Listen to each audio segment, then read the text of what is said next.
Click on subscribe button and press the bell icon so you never miss any update from Tutsvilla. Content writing zone सी ना आजकल मतलब काफी लोगों को ना इसके लर्निंग के अंदर प्रॉब्लम आती है। दैट्स व्हाई मैंने कोशिश की है कि मैं कंटेंट राइटिंग को A to Z complete explain करूं। ये सेकंड सेशन है जो कि सिर्फ थ्योरी पे होगा, लेकिन इसके बाद जितना काम होगा वो हमारा प्रैक्टिकली काम होगा सारा। ठीक है, 3 से 4 सेशन हमारे और होंगे जो कि प्रैक्टिकली होंगे।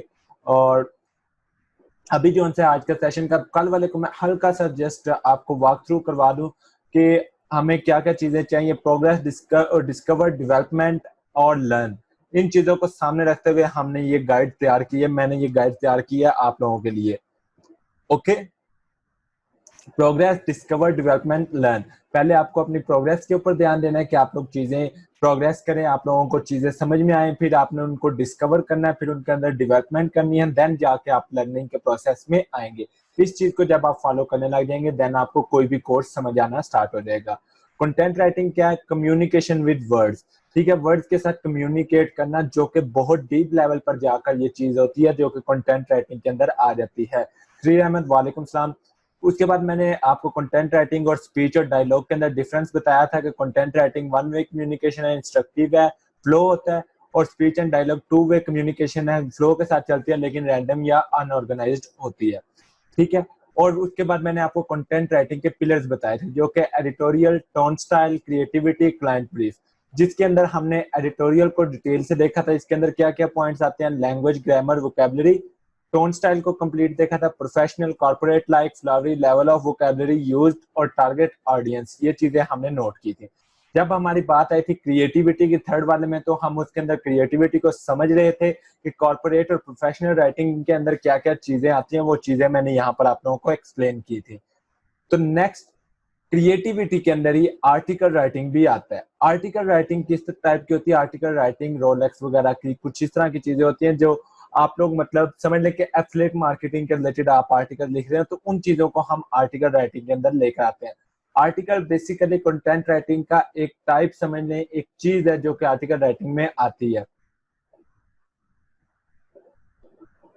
भाई पिलर, आप मुझे अब एक बात बताएं कि अगर आप एक छत बना रहे हैं, एक घर बना रहे हैं, मैं बैक इसलिए आया हूं ताकि अब आपको दोबारा समझा सकूं। आप एक घर बना रहे हैं, ठीक है, उसके आपने 4 पिलर रखे हैं, 4 कोने, और चारों कोनों में आपने एक एक पिलर लगाना है। ठीक है, कोई भी 4 कोने आपने उनके दरमियान में एक एक पिलर लगाना है। ठीक है, तो यहाँ पे देखिए ये 4 पिलर हैं इसके, आप इनमें से एक पिलर को यहाँ पे मिस कर दो।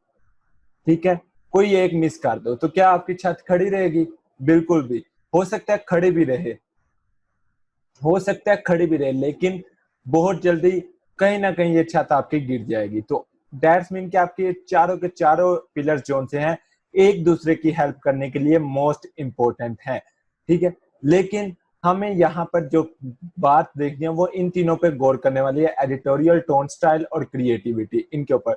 और इनमें से जो मोस्ट इंपॉर्टेंट आप कह रहे हैं वो आपका क्रिएटिविटी आ जाता है। जब आप क्रिएटिविटी को समझ लेंगे, क्रिएटिविटी आपको करना आ जाएगी, देन आप टोन एंड स्टाइल के ऊपर जा सकते हैं या एडिटोरियल को समझ सकते हैं और इन दोनों के ऊपर काम कर सकते हैं। क्लियर होगी ये चीज? ओके, हो गया। अब बात कर रहे थे कि हम आर्टिकल राइटिंग के अंदर जो चीजें आती हैं उन चीजों को पहले समझ लेंगे कि इनके अंदर क्या क्या चीजें आती हैं और ये किस तरह काम करती हैं। ठीक है, आर्टिकल राइटिंग के अंदर आपने क्रिएटिव इन द बिगनिंग, आपको स्टार्टिंग में ही अपनी क्रिएटिविटी शो करवानी पड़ती है आर्टिकल राइटिंग के अंदर। ठीक है, यहाँ पर एंगेजिंग रेदर देन मंडेंस, कि आपको अपने विजिटर्स को एंगेज करना है। एंगेज कैसे करना है? एक सर्वे किया गया था कि उसके अंदर बताया गया था कि अगर आप फर्स्ट 3 से 4 सेकंड के अंदर, 3 से 4 सेकंड जो व्यूअर आता है आपका वेब पेज कोई भी ओपन करता है, ये आपका वेब पेज है, ठीक है, वो व्यूअर आएगा और रीड करना स्टार्ट करेगा तो 3 से 4 सेकंड वो रीड करेगा। अगर आप इस 3 से 4 सेकंड के अंदर अपने उस व्यूअर या उसने उस विजिटर का अटेंशन नहीं ग्रैब कर पाते या उसको एंगेज नहीं कर पाते, तो दैट्स मीन वो आपका पेज छोड़ देगा, वो आपका वो वेब पेज छोड़ के नेक्स्ट वेब पेज पे चला जाएगा। कोई भी वो वेब पेज हो सकता है।